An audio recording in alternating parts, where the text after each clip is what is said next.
ভিডিওর মাধ্যমে বলে থাকেন সৌদি আরব আসবেন না, সৌদি আরবে কাজ নেই, সৌদি আরবের অবস্থা।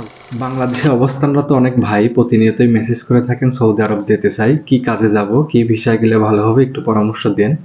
মূলত তাদের জন্য আজকের এই ভিডিওটি। অনেকেই ভিডিওর মাধ্যমে বলে থাকেন সৌদি আরব আসবেন না, সৌদি আরবে কাজ নেই, সৌদি আরবের অবস্থা ভালো না। তবে আমার ভাষাটা একটু ভিন্ন। সৌদি আরবের অবস্থাও ভালো, সৌদি আরবে কাজও আছে, তো আমাদের অবস্থাটা একটু খারাপ। কারণ আমরা কাজ জানি না, আমরা কাজ শিখে আসি না, আমরা দক্ষ হয়ে আসি না, আমরা অদক্ষ হয়ে বিদেশে আসি। যারা আমাকে মেসেজ করে জানতে চেয়েছেন বা যারা সৌদি আরবে আসবেন ভাবছেন, তাদেরকে অনুরোধ, আপনারা বর্তমান সময়ে সৌদি আরবে আসবেন, সমস্যা নেই, তবে অবশ্যই দক্ষ হয়ে কাজ শিখে তবেই আসবেন। কাজ না শিখে শুধু সৌদি আরব না, কোনো রাষ্ট্রেই আসবেন না। আর যদি কাজ শিখে আসেন, তাহলে আপনি যে উদ্দেশ্যে আসবেন, আপনি যে স্বপ্ন পূরণের উদ্দেশ্যে আসবেন, অবশ্যই আপনি সেটাতে সফল হবেন।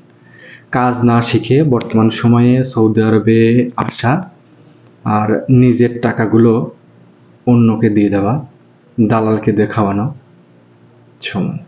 আর আপনি যদি কাজে অভিজ্ঞ হয়ে থাকেন, আপনি যদি যে কোনো কাজে এক্সপার্ট হয়ে থাকেন, আপনি যদি যে কোনো কাজ সামনে পান, করে ফেলানোর সামর্থ্য রাখেন, তাহলে আপনার জন্যই প্রবাস, আপনার জন্যই সৌদি আরব, আপনার জন্য মিডল ইস্টের যে কোনো রাষ্ট্র।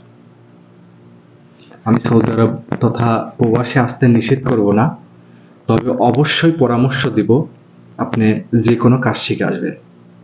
কাজ যদি আপনি না শিখে আসেন, তাহলে অবশ্যই এই দেশে এসে পস্তাতে হবে।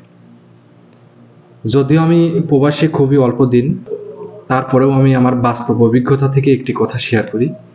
আমি যেহেতু হোটেলে কাজ করি, প্রতিনিয়তই আমার রিসিপশনে মাঝে মধ্যেই অনেকে কাজের সন্ধানে আসে। দীর্ঘদিন যারা কাজ নেই, আমাদেরকে এসে অনুরোধ করে, ভাই একটা কাজের ব্যবস্থা করে দেন। তারা এমন অনুরোধ করেন, ভাই বিশ্বাস করেন, তাদের কথা শুনলে আপনার চোখ দিয়ে পানি বের হয়ে আসবে। অনেকেই 2 মাস, 3 মাস, 6 মাস কাজ নেই, বসে আছে।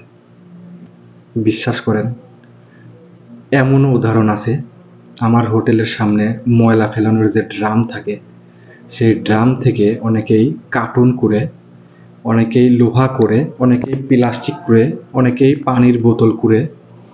বিশ্বাস করেন, এগুলা দেখে আসলে নিজের দেশের প্রতি ঘৃণা জন্মায়। এই প্রবাসে আসার প্রতি যতটুকু মন মানসিকতা ছিল, সবটুকুই নষ্ট হয়ে যায়।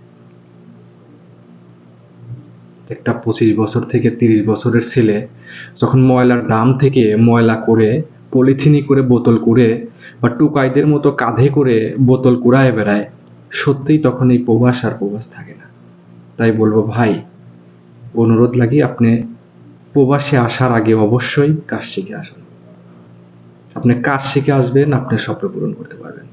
আমি আমার জায়গা থেকে অনুরোধ করব, যারা আমাকে মেসেজ করে থাকেন বা আমার ভিডিও যারা দেখবেন, বা যারা সৌদি আরবে আসবেন বলে ভাবছেন, সবকিছু অফিসে জমা দিয়েছেন বা কিছুদিন পরে আসবেন ভাবছেন, তাদেরকে অবশ্যই আমার জায়গা থেকে আমি রিকোয়েস্ট করব, অবশ্যই আপনারা কাজ শিখে আসবেন, অবশ্যই দক্ষ হয়ে আসবেন।